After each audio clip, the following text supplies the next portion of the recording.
Time to do another shock absorber review.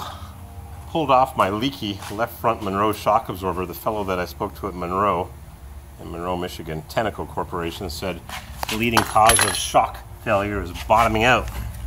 So if that's the case, then this KYB that is specified to fit my Grand Prix ain't gonna do much good, because it's what, 3/16, quarter inch longer, and the rod on the top is a lot longer. So much for factory specifications. Who knows which is the right one? What's interesting is my rear KYB shock is 1.5 inches too short, and this one's 3/4 of an inch longer. Look at the body size on the Monroe compared to the KYB. The Monroe is 50% bigger. The piston is a lot bigger. Where is my tape measure? My trusty tape measure. The one that you use to measure fish. Let's see what we got here. Let's get a dimension here, not that it matters. Total length 17.5, and this one total length is 16.5.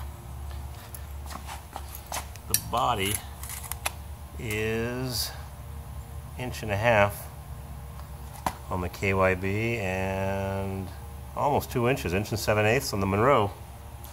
And the bore is, what do we got here? Let's measure from the one so I can see better. 1/2 inch piston, kind of, sort of, maybe a touch bigger than 1/2 inch, maybe 9/16. And the KYB is 7/16. I don't think I'm going to put the KYB in. I don't like it. Too small. And I can't use the ones from the Buick, because the Buick uses a Corvair mount on the bottom. It uses a tube instead of bolts going up. It uses a tube that spreads the lower control arm. Same as the Corvair. At least the early ones, I think. So I'm going to put the Monroe back on, but not before I do a taste test. Let's see if I can get this camera balanced here on my low-tech bucket. Maybe I use a tape measure. This is a low-tech operation, folks. Nothing fancy here. I don't have a tripod. I ain't got nothing. I ain't got nothing but you, babe. So I'm going to push down on both of them, and we'll see what the difference is. Whoa, the Monroe is dead compared to the KYB, and now it's stuck inside. Where am I? Well, the Monroe is dead. All full of oil that leaked out of this one. The other one didn't leak any oil. Yeah, and the piston is all full of oil.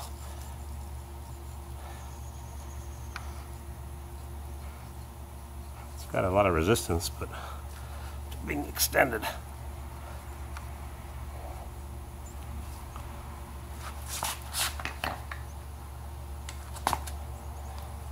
Let me lift this up a little bit, get a better view of what I'm doing.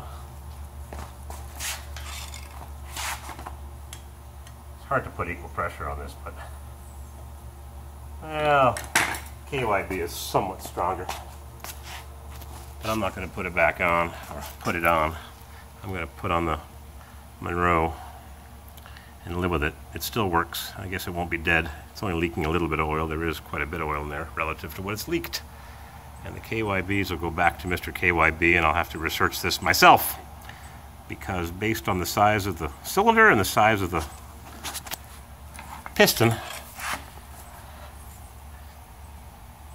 not as much weight in the front, not as much lever effect, but back ones are a lot stronger. Of course, there's a lot more weight hanging off the back for the lever effect. I'll put the Monroe back. Maybe I'll hear from Mr. Monroe or Mr. KYB from Japan and tell me what I'm doing wrong here. Or maybe they'll admit, oops, we've got a mistake in our catalog, and we apologize for your leaking shock, and maybe this thing's riding a little too low. But I don't think my bumper is bumped. Well, it's kind of squished right now. The other one's not leaking, just this one. Time to put it back together. Get this show on the road.